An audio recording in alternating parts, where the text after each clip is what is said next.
ठीक है बच्चों, हम लोग अपने पहले पार्ट को ही शुरू करते हैं, कंटिन्यू करते हैं। हम लोग कहाँ पे थे?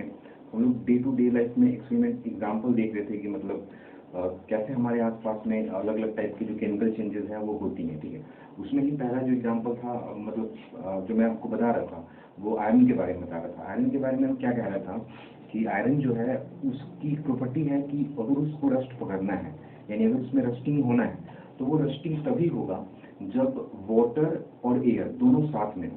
यानी आयरन में रस्टिंग तभी हो सकता है जब एयर और वाटर दोनों साथ में हो। ठीक है, तो हम क्या बोलेंगे,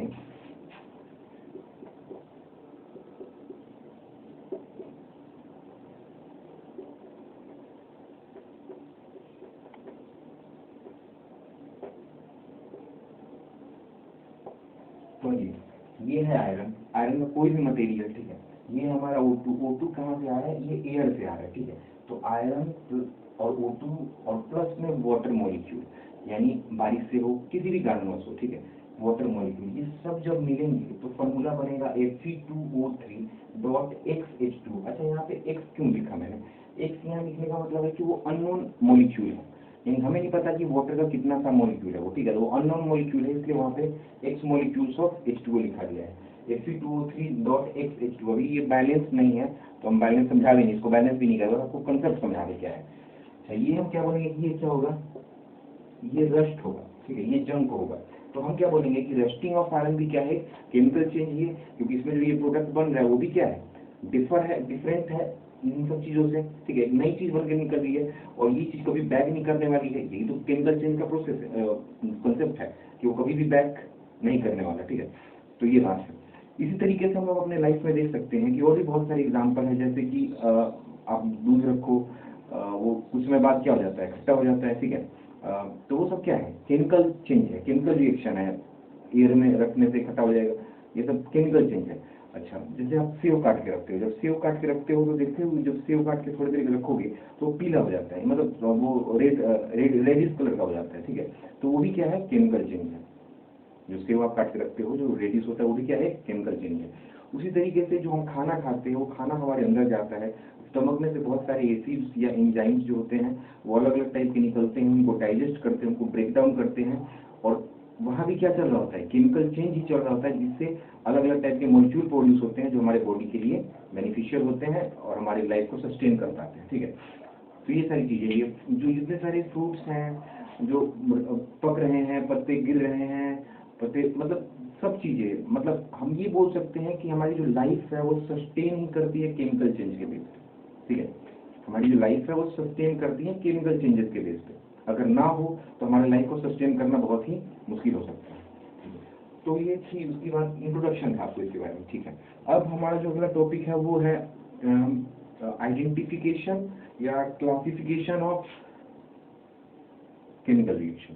मतलब कैसे हम पता करें कि जो हमारे आसपास सराउंडिंग में हो रहा केमिकल रिएक्शन है वो, मतलब जो हमारे आसपास में हो रहा रिएक्शन है वो एक केमिकल रिएक्शन ही है, इसको कैसे हम लोग पता करें। ठीक है, तो उसका क्लासिफिकेशन कैसे, मैं उसको मतलब उसकी कैरेक्टरिस्टिक्स क्या है, आप लोग टॉपिक लिखिए पहले, characteristics of chemical reaction. Topic है characteristics of chemical reaction.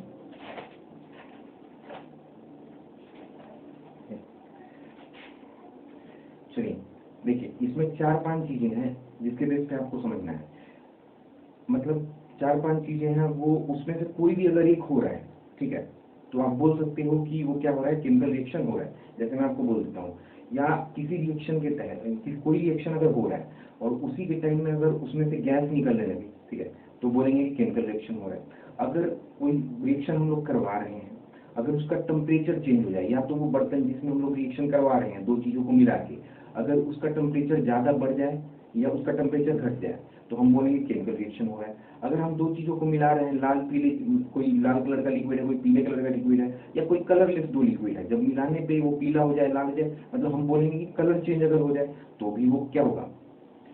Chemical change ही होगा। मतलब हमने क्या देखा कि अगर रिएक्शन कराने पे टेम्परेचर बदल जाए, कलर बदल जाए, प्रोडक्ट वाले यानी रिएक्टेंट के मुकाबले प्रोडक्ट में अगर कलर चेंज हो जाए, टेम्परेचर चेंज हो जाए, या प्रोडक्ट में गैस बन के निकल जाए, तो हम ये सब क्या बोलेंगे कि ये सब क्या है? कैरेक्टरिस्टिक्स ऑफ केमिकल चेंजेस हैं, और इन सब चीजों से हम पता लगा सकते हैं कि केमिकल चेंजेस हो रहा है कि नहीं हो रहा है। तो 3 बताया, 2 और क्या है, चेंज ऑफ स्टेट होना। चेंज ऑफ स्टेट का मतलब क्या है, आप लोगों को पता है ये बात कि कैंडल जो हम लोग जलाते हैं वो कैंडल एक्चुअली में क्या कर रहा होता है, केमिकल रिएक्शन को शो कर रहा होता है, केमिकल चेंजेस को शो कर रहा होता है, क्योंकि एक बार जो कैंडल आप जला दोगे फिर तो आप उसको दोबारा नहीं जला सकते हो, तो केमिकल चेंज है। तो क्या हो रहा है कि जब आप कैंडल जला रहे हो तो कैंडल का क्या होता है कि वो लिक्विड बन के गिरना शुरू हो जाता है, होता है ना। तो अब सॉलिड कैंडल है, वो केमिकल चेंज हो रहा है, ऑक्सीजन के प्रेजेंस में वो जल रहा है, तो अब वो लिक्विड बन रहा है। अब जब लिक्विड बन रहा है तो हम क्या बोलेंगे कि यहाँ इस केमिकल चेंज में स्टेट चेंज हो रहा है। क्या चेंज हो रहा है, स्टेट चेंज हो रहा है, ठीक है। तो सॉलिड से किस में गया, स्टेट में। उसी तरीके से एक प्रेसिपिटेशन का भी फॉर्म होना है, ठीक है, कुछ चीजें जो नीचे सेटल डाउन हो जाए उस टाइप की। एक ही करके हम लोग देखते हैं। सबसे पहले देखेंगे कैरेक्टरिस्टिक, लिखिए अपना topic, characteristics of chemical changes, sorry characteristics of chemical reactions, chemical changes नहीं, कैरेक्टरिस्टिक्स ऑफ केमिकल रिएक्शन। पहले लिखिए इवोल्यूशन ऑफ गैसेस।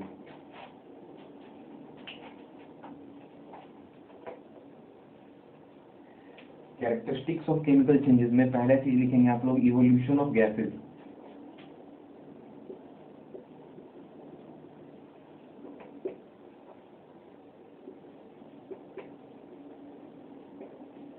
यानी गैसेस का बनना। जैसे कि एग्जांपल देखते हैं हम लोग, हमारे पास है H2SO4 प्लस में जिंक, ठीक है। H2SO4 क्या होता है, सल्फ्यूरिक एसिड होता है। जिंक आप लोग जानते हैं, जिंक एक एलिमेंट है, उसमें भी वो मेटल है, ठीक है। जिंक एक एलिमेंट है, उसमें वो क्या है, मेटल है। तो ये हमारा क्या है, सल्फ्यूरिक एसिड, और ये हमारा क्या है, जिंक है।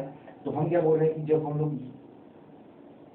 मान लो आपके पास बीकर है, ठीक है, उस बीकर में अगर आप लोग क्या कर रहे हो कि जिंक के ग्रेन को, टुकड़े को डाल रहे हो, जिसमें सल्फ्यूरिक एसिड रखा गया है जिस बीकर में, उसमें अगर डाल रहे हो तो क्या करेगा कि जो ये जिंक है वो इस H2 को रिप्लेस करना शुरू कर देगा। रिप्लेस मतलब ये जिंक इस H2 की जगह ले लेगा, ठीक है, इसको साइड कर देगा। यानी क्या हो जाएगा, ये ZnSO4 प्लस में H2, यानी H2 को इसने क्या कर दिया, डिस्प्लेस कर दिया। इसके पीछे का कंसेप्ट क्या है, वो रिएक्टिविटी सीरीज है, वो हम बाद में देखेंगे। अभी बस ये समझिए कि ये इसको यहाँ से क्या कर देता है, हटा देता है। तो हमने क्या देखा कि H2 की जगह कौन आ गया, जिंक आ गया। तो ये क्या बना दिया, जहाँ पे H2SO4 था वहाँ पे जिंक सल्फेट बन गया, और H2 क्या हो गया, साइड हो गया। अब ये H2 क्या है, H2 गैस है। जो गैस क्या होगा, इस रिएक्शन जब ये होगा तो ये गैस बन के क्या हो जाएगा, निकल जाएगा। तो हमने ये चीज देखा पहला क्या कि इवोल्यूशन ऑफ गैसेस। उसी तरीके से हमारे पास और भी बहुत सारे एग्जांपल है, जैसे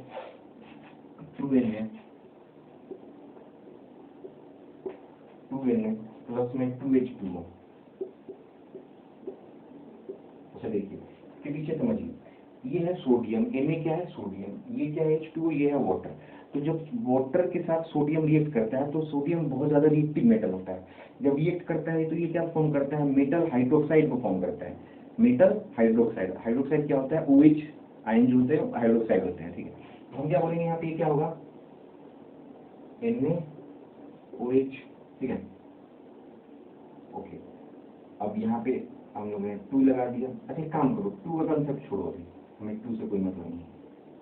बैलेंस, हम लोग बैलेंस को नहीं देखेंगे, ठीक है, वो बैलेंस बाद में हम लोग करेंगे, क्योंकि अभी करेंगे तो जो मेन टॉपिक है उससे डेविएट हो जाएंगे। तो Na सोडियम है, उसको हमने अगर वाटर में मिलाया, ठीक है, वाटर में मिलाया तो वो क्या देगा हमें, वो हमें देगा क्या, NaOH, सोडियम हाइड्रोक्साइड प्लस में H2, हाइड्रोजन गैस। समझेगा, मतलब Na को जब हम लोग वाटर में मिलाएंगे तो सोडियम हाइड्रोक्साइड प्लस में हाइड्रोजन गैस देगा। तो हमने यहाँ भी बोला कि यहाँ क्या प्रोड्यूस हुआ, हाइड्रोजन गैस प्रोड्यूस हुआ। अच्छा, अगर हम लोग बैलेंस करते तो क्या बनता है, ये क्या बनता है, 2Na plus 2H2O gives us NaOH2 plus में H2। देखो 2Na है, यहाँ भी 2Na, यहाँ पे देखो हाइड्रोजन कितने हैं, 2 गुना 4 हाइड्रोजन हो गया, और ऑक्सीजन कितना हुआ, 2 हुआ। यानी हाइड्रोजन यहाँ 4 है और ऑक्सीजन 2। तो यहाँ देखो 2 हाइड्रोजन यहाँ और 2 हाइड्रोजन यहाँ, 2 2 4, और देखो ये 2 ऑक्सीजन यहाँ। तो ये इसका क्या होगा, बैलेंस। बट अभी हमें नहीं देखना है, वो कुछ समझा करा दिया ताकि आपको वो चीज समझ में आए। तो हमने यहाँ पे क्या देखा कि जब हमने सोडियम को वाटर में मिलाया तो सोडियम हाइड्रोक्साइड प्लस में हाइड्रोजन गैस प्रोड्यूस हुआ, तो फिर से यहाँ गैस प्रोड्यूस हुआ, ठीक है। तो फिर से गैस प्रोड्यूस, तो हम क्या बोलेंगे कि ये क्या हुआ है, केमिकल रिएक्शन हुआ है जिसमें गैस प्रोड्यूस हो रहा है। उसी तरीके से और भी एग्जाम्पल है, बता दूं मैं, जो भी आपको लिखवा रहा हूँ वो लिखते चलिएगा, ठीक है।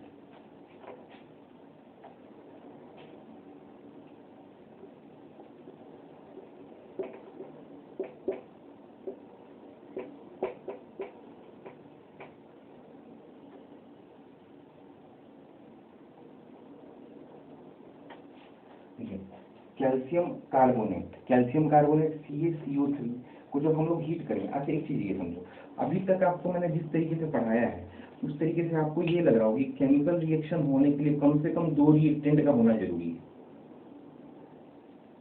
ऐसा लग रहा है? ऐसा नहीं है।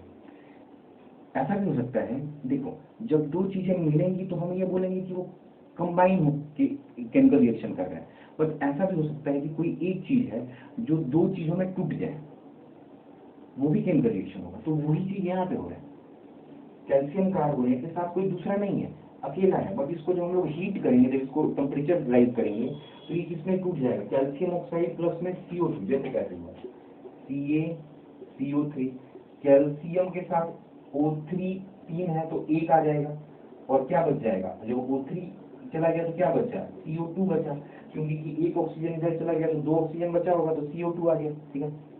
तो कहने का क्या मतलब है कि केमिकल रिएक्शन का मतलब ये नहीं कि कम से कम दो चीजें मिलेंगी, 3-4 तो कुछ भी मिल सकती है, बट कम से कम दो चीजें, ऐसा नहीं है। बल्कि केमिकल रिएक्शन इससे भी हो सकता है कि कोई एक चीज दो चीजों में क्या हो जाए, डिकम्पोज हो जाए, तो वो डिकम्पोजिशन रिएक्शन में हम लोग देखेंगे। तो यहाँ पे हम लोग क्या देखेंगे कि क्या फॉर्म हुआ, कार्बन डाइऑक्साइड फॉर्म हुआ, तो ये भी क्या है, केमिकल इवोल्यूशन ऑफ गैस का एग्जाम्पल है। उसी तरीके से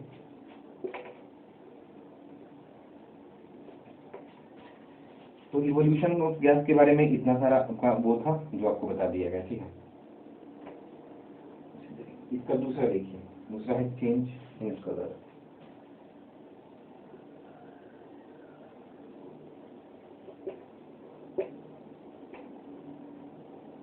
अच्छा, अब चेंज इन कलर में क्या है कि किस तरीके से जब दो चीजें मिलेंगी तो उसमें कलर में चेंज आएगा, ठीक है, देखते हैं।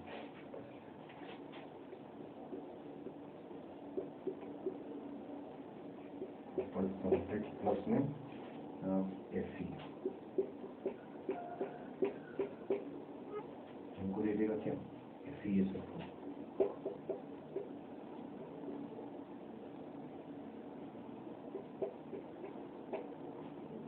ठीक है, इस कलर किसका होता है, ये ब्लू कलर, और यहाँ हमें देगा ग्रीन।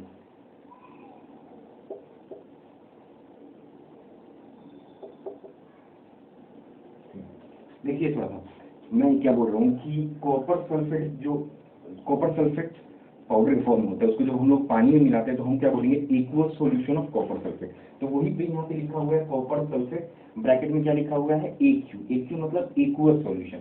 एक्वस सॉल्यूशन मतलब वो सॉल्यूशन जिसको हमने किसमें मिलाया हुआ है, पानी में मिलाया हुआ है, ठीक है।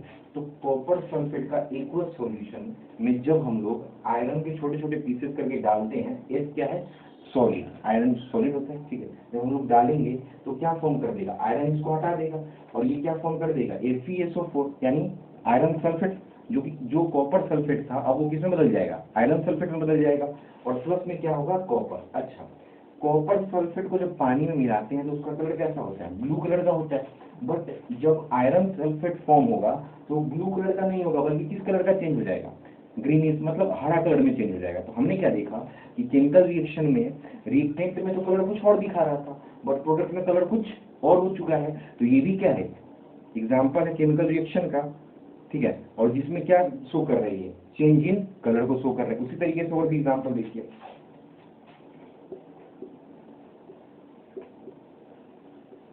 कॉपर सल्फेट प्लस में जिंक,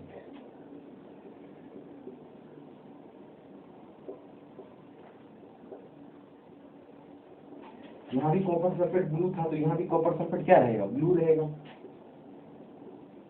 हाँ, बट इस बार ये जो होगा वो दूसरा हो जाएगा, किस कलर में आ जाएगा, कलरलेस हो जाएगा। मतलब जो कॉपर सल्फेट ब्लू है अभी वो जिंक से रिएक्शन करने के बाद कलरलेस हो जाएगा, यानी उसका कोई कलर नहीं रहेगा। ठीक है, तो हम क्या बोलेंगे कि यहाँ भी क्या हो रहा है, कलर में चेंज शो हो रहा है। ठीक है, तो ये दूसरा हो गया। तो चेंजिंग कलर का भी हमारे पास दो एग्जांपल हो गए। ठीक है, तो मतलब आप समझ क्या रहे हो कि जो हम जो केमिकल रिएक्शन शो कर रहे हैं उसमें क्या दिख रहा है कि चेंजेस कलर में चेंजेस हो रही हैं। अच्छा, यहाँ पे एक्यू लिखने का मतलब है वाटर में मिलाया गया सॉल्यूशन। ठीक है, वही।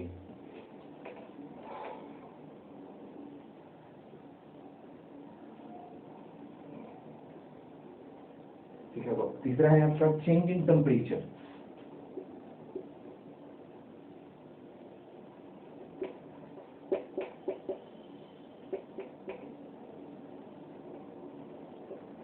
अच्छा, चेंज इन टेम्परेचर में कि जब केमिकल रिएक्शन होगा, शुरुआत में आपको मैंने 5 तरीके बताए। क्या? इवोल्यूशन, गैस का निकलना, ठीक है, टेम्परेचर का चेंज होना, स्टेट का चेंज होना, प्रेसिपिटेशन का बनना, और एक कौन सा छूट गया था, कलर का चेंज होना। ठीक है, तो यहाँ पे क्या है, चेंज इन टेम्परेचर, यानी मान लो हमारे पास कोई बीकर है,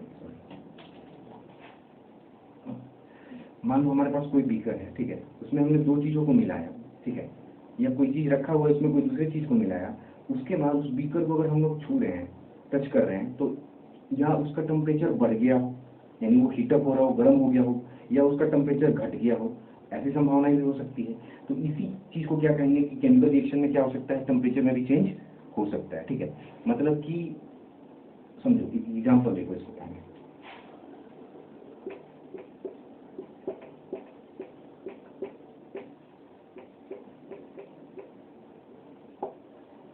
कैल्शियम ऑक्साइड पता है क्या होता है? पहले घर में पुराना जो वो किया जाता था, घर को पेंट किया जाता था, वो चूने पत्थर से पेंट किया जाता था। ठीक है, तो उसको चूना पत्थर व्हाइट कलर का होता है, चूना पत्थर, उसको क्या बोलते हैं हम लोग? कैल्शियम ऑक्साइड बोलते हैं। जब उसको हम लोग पानी में डालते हैं तो बुलबुला छोड़ना शुरू कर देता है। ठीक है, कैल्शियम ऑक्साइड चूना पत्थर टाइप का होता है। ये टोबैको वैको की दुकान पे भी मिलता है। ठीक है, तो उसमें जब हम लोग पानी में डालते हैं तो वो बुलबुले छोड़ना शुरू करता है और काफी गर्म हो जाता है। जो कंटेनर में हम लोग पानी में डालते हैं तो वो काफी क्या हो जाता है, कंटेनर गर्म हो जाता है। यानी हम यहाँ पे क्या लिख सकते हैं, प्लस में हीट, बहुत सारा अमाउंट में क्या प्रोड्यूस करेगा, हीट प्रोड्यूस करेगा। तो हमने क्या देखा कि जब हमने एक चीज को मिलाया तो टेम्परेचर में क्या आ गया, चेंज आ गया। मतलब टेम्परेचर पहले कुछ नॉर्मल था, अब टेम्परेचर क्या हो चुका है, बढ़ चुका है। तो इस केमिकल रिएक्शन में क्या हो रहा है, हो सके कि यहाँ पे गैस ना निकले, हो सके यहाँ पे कलर चेंज ना हो, बट टेम्परेचर चेंज हो गया। तो ये भी क्या शो करेगा, केमिकल रिएक्शन को ही शो करेगा। तो पांचों में से हो सके कोई एक ही शो हो सके दो शो हो जाए एक बार में ही, हो सके तीन शो हो जाए। तो ऐसा कुछ नहीं है कि एक को शो होना वो है, मतलब कोई भी शो हो सकता है, या दो से ज्यादा भी एक टाइम में शो हो सकते हैं। ठीक है, तो यहाँ पे हमने क्या देखा कि ये क्या फॉर्म कर रहा है, कैल्शियम ऑक्साइड जो कि चूना पत्थर होता है, वो वाटर में मिलाने के साथ कैल्शियम हाइड्रोक्साइड प्लस में हीट दे रहा है, कंटेनर को गर्म कर दे रहा है। तो यहाँ पे भी क्या हो गया, चेंजिंग टेम्परेचर। उसी तरीके से दूसरा हमारे पास एग्जाम्पल है, ये इसका ए हो गया, N2 प्लस में O2 प्लस में हीट 2NO, या ठीक है, N2 प्लस में O2 2NO, N2 प्लस में O2 प्लस में 2NO। ये क्या, अच्छा एक चीज और बताना था, ये वाला जो रिएक्शन है इसको हम लोग क्या बोलेंगे कि ये हमारा रिएक्शन जो है वो क्या है, एक्सोथर्मिक रिएक्शन है। एक्सोथर्मिक रिएक्शन का मतलब क्या होता है, एक ऐसा रिएक्शन जिसमें टेम्परेचर रिलीज हो यानी बाहर निकले। तो यहाँ पे देखो हमने हीट को इस तरफ लिखा है। इस तरफ लिखने का मतलब क्या है कि जब रिएक्शन होगा तो हीट जो प्रोड्यूस होगा वो किस तरफ प्रोड्यूस हो रहा है, प्रोडक्ट के साइड प्रोड्यूस हो रहा है, यानी बाद में। बट यहाँ पे दूसरे केस में मैंने हीट किधर लिखा है, लेफ्ट हैंड साइड में। इसका मतलब क्या है कि हमें इन रिएक्टेंट को हीट प्रोवाइड करना पड़ रहा है, देना पड़ रहा है। पहले केस में हीट निकल रहा था, रिएक्शन होने के बाद हीट निकल रहा था, तो एक्सोथर्मिक रिएक्शन, एग्जिट कर दिया। ठीक है, दूसरे केस में एंडोथर्मिक, एंडो अंदर आने की तरफ। तो इस रिएक्शन, दूसरे केस में रिएक्शन होने के लिए यानी N2 को O2 के साथ मिक्स होने के लिए, मिलने के लिए, कंबाइन होने के लिए केमिकली क्या जरूरी है, हीट का होना जरूरी है। यानी इस रिएक्शन में होने के लिए हीट चाहिए, जबकि दूसरे रिएक्शन में हीट रिलीज हो रहा है। तो हम ये क्या बोलेंगे, जब इसको हीट चाहिए होगा तो ये आसपास के वातावरण को ठंडा कर देगा। यानी जिस कंटेनर में हम लोग इसमें रख के जिसमें मिलाएंगे, हम फिजिकली नहीं मिला सकते, लैब में मिलाया जाएगा। तो जब मिलाएंगे तो उस कंटेनर को क्या कर देगा, ठंडा कर देगा, उसको टच करेंगे तो बहुत ठंडा हो जाएगा, पहले केस में क्या हो जाएगा, गर्म हो जाएगा। तो हम क्या बोल रहे हैं कि यहाँ पे हीट ठंडा हो जाएगा। तो ये दो केस हमारे पास आते हैं चेंजिंग टेम्परेचर के, या तो वो एक्सोथर्मिक कंडीशन के होंगे या तो वो एंडोथर्मिक होंगे, ठीक है। तो यहाँ पे हम क्या बोलेंगे 2NO, तो ये आपका दूसरा एग्जाम्पल। तो ये चेंजिंग टेम्परेचर, ठीक है। ओके, चेंज इन स्टेट की बात करते हैं, 3 हो गया अभी तक, ठीक है।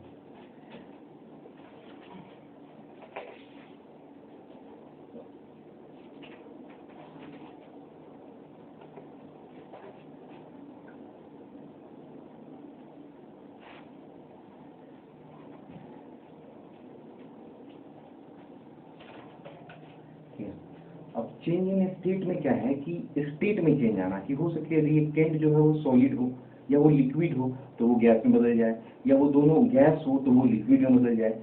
समझ आ रहा है? मतलब रिएक्टेंट का स्टेट कुछ और हो बट प्रोडक्ट में स्टेट क्या हो जाए, चेंज हो जाए। तो हम ये भी बोलेंगे कि ये भी क्या हो चुका है, केमिकल चेंजिंग है, ठीक है।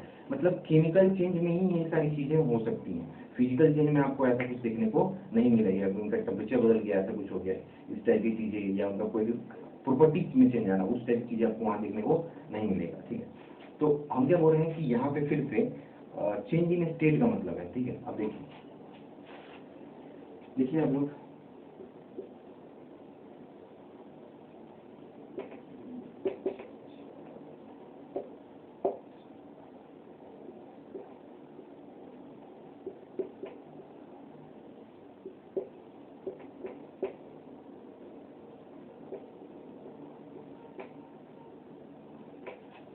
सुनो,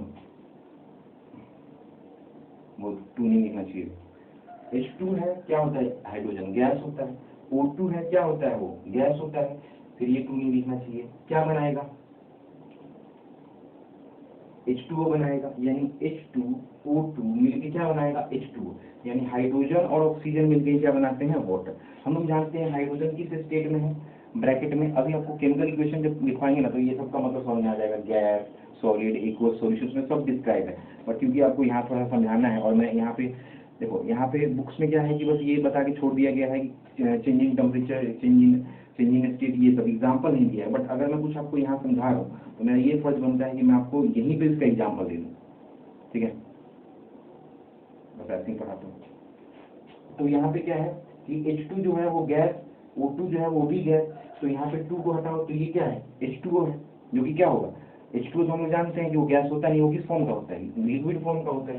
तो यहाँ क्या बोलेंगे, L से डिनोट करेंगे, सॉलिड को S से, लिक्विड को L से, और गैस को G से। तो यहाँ पे H2 गैस था, O2 गैस था, लेकिन यहाँ पे H2O क्या बन गया, लिक्विड बना, ठीक है। तो अब हम लोग क्या बोलेंगे कि यहाँ पे इसको हटाएंगे, H2 प्लस O2 मिलके क्या बन गया, H2O बन गया। तो ये गैस गैस मिलके लिक्विड बन गया। तो यहाँ पे हम लोग क्या बोलेंगे कि चेंज इन स्टेट हो चुका है, स्टेट में चेंज आ चुका है, क्योंकि गैस जो था वो किसमें कन्वर्ट हो चुका है, लिक्विड में। तो ये भी क्या है, केमिकल चेंज का ही एग्जाम्पल है। उसी तरीके से एक हमारे, अच्छा एक चीज और देखो, जैसे कैंडल होता है हम लोग पास, कैंडल है, तो कैंडल के जो हम लोग कैंडल को बर्न करते हैं, तो कैंडल, अभी एग्जाम्पल दिया था शायद इसका, कैंडल को बर्न करते हैं या नहीं दिया था, कैंडल को जो हम लोग बर्न करते हैं तो कैंडल जो है वो केमिकल चेंज को शो करता है। ऐसा तो नहीं है कि एक बार आपने कैंडल जला लिया तो उसके बाद फिर से उसी कैंडल को आप जला दोगे, नहीं जलेगा, क्योंकि वो केमिकल ही चेंज हो चुका है, ठीक है। तो जब कैंडल को आप लोग जलाते हो तो वो लिक्विड बन के उससे गिरता है, तो वहां पे भी उसका क्या हो रहा होता है, स्टेट चेंज हो रहा होता है, ठीक है। या ये बोलो कि कैंडल को जब आप जला रहे हो तो उसमें जो फ्लेम निकल रहा है, तो उसकी कैंडल की जो एनर्जी है या जो स्टेट है वो सॉलिड है, बट फ्लेम निकल के कैसे हो रहा है, गैस के फॉर्म में। तो हम लोग क्या बोलेंगे, यहाँ पे भी क्या हो रहा है, स्टेट चेंज हो रहा है। बट ये ज्यादा बेटर एग्जाम्पल है आपके लिए ये, ठीक है, H2 plus O2, H2O liquid में, ठीक है। उसी तरीके से आपका है फॉर्मेशन ऑफ प्रेसिपिटेशन, तो ये चेंज इन स्टेट का हो गया।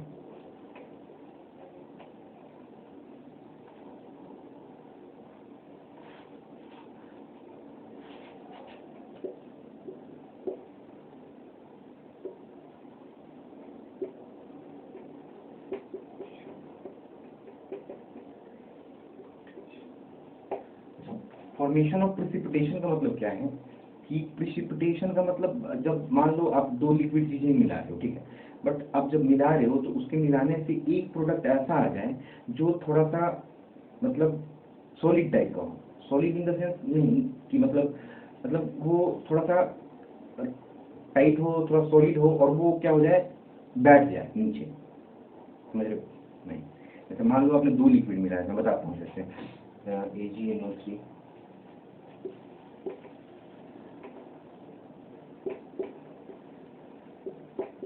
AgNO3 प्लस में NaCl,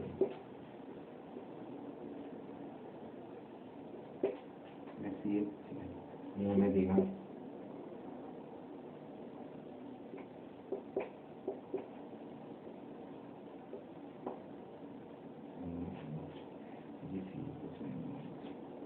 ये जो हमारा Ag होगा,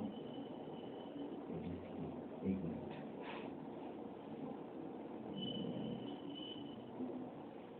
एक मिनट,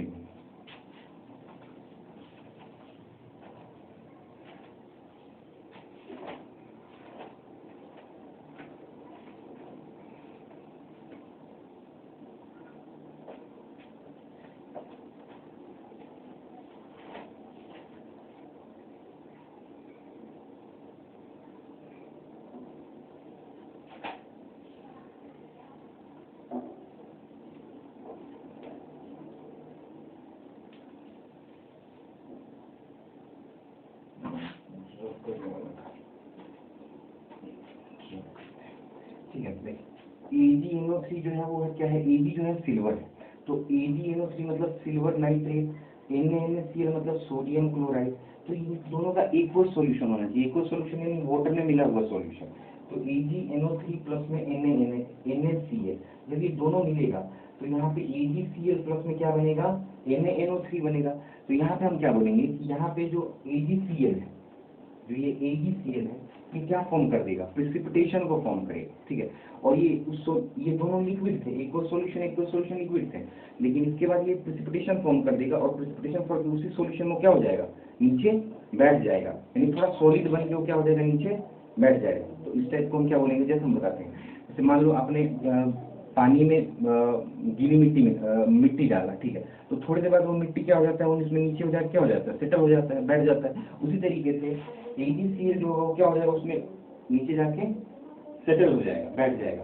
तो उसको क्या बोलेंगे, प्रिसिपिटेशन फॉर्म। ऐसा कोई चीज नीचे जाके सेटल हो जाए, बैठ जाए, तो हम क्या बोलेंगे कि वो क्या फॉर्म हो रहा है, प्रिसिपिटेशन फॉर्म हो रहा है, ठीक है।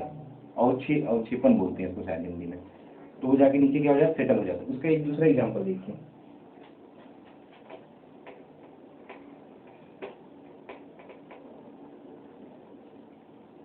PbNO3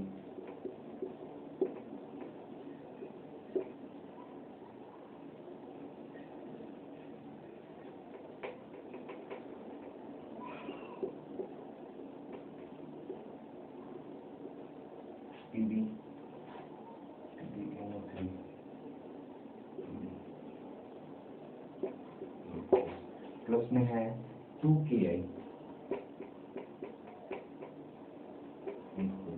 ये हमें क्या देगा, PbNO3 का मतलब लीड नाइट्रेट, Pb किसका सिंबल है, लीड का, तो लीड नाइट्रेट किसके साथ रिएक्शन कर रहा है, पोटेशियम आयोडाइड के साथ, जो कि दोनों का क्या है, इक्वल सॉल्यूशन, ठीक है। देखो प्रिसिपिटेशन फॉर्म होने के लिए ये पक्का जरूरी होगा कि दोनों सॉल्यूशन जिसको हम लोग मिक्स कर रहे हैं वो किसमें हो, इक्वल सॉल्यूशन में हो, यानी वाटर में उसका मिला हुआ सॉल्यूशन होना चाहिए। तो यहाँ पे ये क्या फॉर्म कर देगा, Pb चला जाएगा I के साथ,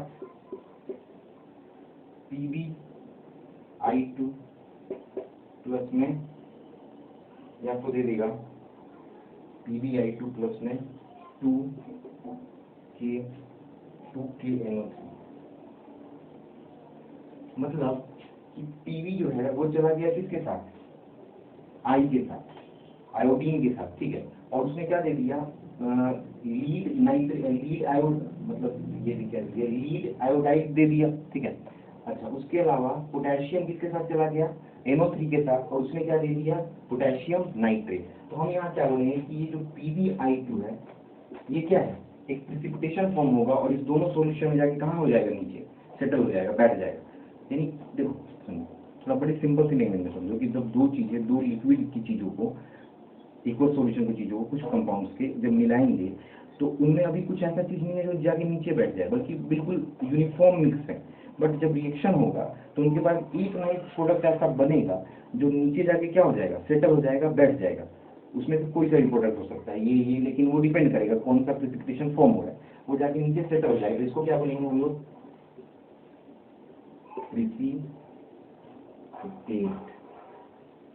प्रिसिपिटेट, ठीक है। यानी ये प्रिसिपिटेशन फॉर्म हो गया क्या, PbI2, ठीक है। चलिए ठीक है, तो ये आपको कैरेक्टरिस्टिक्स ऑफ केमिकल रिएक्शन के बारे में था। फिर इसके आगे वाले क्लास में हम लोग टाइप्स ऑफ केमिकल रिएक्शन पढ़ेंगे, उसके आगे देखेंगे, ठीक है। आप लोग तब तक NCERT से बुक से फिर से पढ़िए, ठीक है।